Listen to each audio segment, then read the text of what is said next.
In 1867, Russia made a move that, at first glance, seemed like a colossal mistake. It sold Alaska to the United States for only $7.2 million. A gigantic territory, full of natural riches, handed over for a price that today would be considered negligible. But what if this transaction was not a mistake? What if, in reality, this sale was a strategic move designed to ensure Russia's security and interests in the long run? This story begins in the 19th century when the Russian Empire already stretched across vast regions of Eurasia and America. Yes, America. Alaska, that frozen and seemingly isolated territory, had officially been a Russian possession since the late 18th century.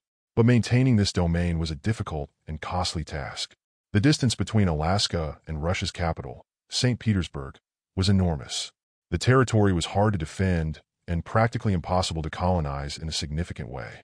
Furthermore, Russia was facing increasing internal and external challenges.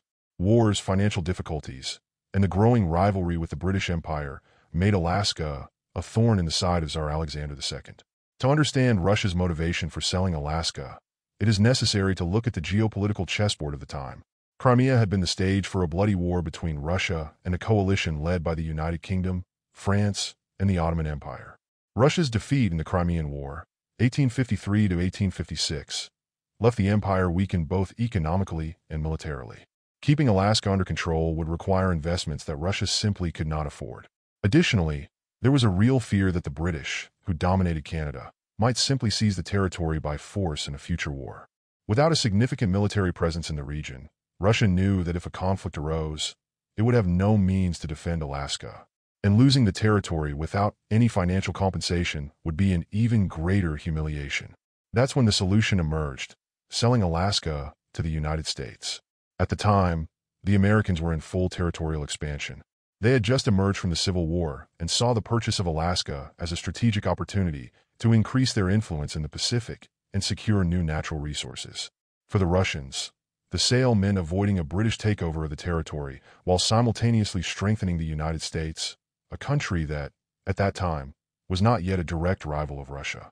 But what the Russians did not foresee was what would happen a few decades later. In the late 19th and early 20th centuries, gold and oil discoveries transformed Alaska into a true treasure.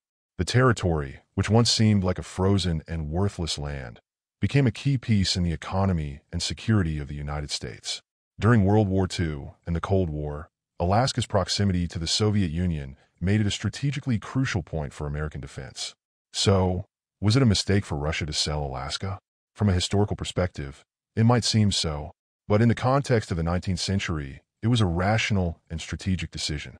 Avoiding an unnecessary conflict, securing financial resources, and strengthening a potential ally were more urgent priorities for Russia at that time. Today, the region is one of the wealthiest states in the U.S. in terms of natural resources. And ironically, many Russian energy and mining companies would love to have access to the riches that once belonged to the Russian Empire. The sale of Alaska teaches an important lesson about geopolitics. A country's decisions should never be judged solely by their immediate value, but by the context in which they were made. What seems like a mistake today might have been the best possible move at the time. And you, do you think Russia truly regrets this sale? Or was it a calculated move that, in the end, served its purpose? Leave your comment and keep following the channel for more surprising stories about global geopolitics.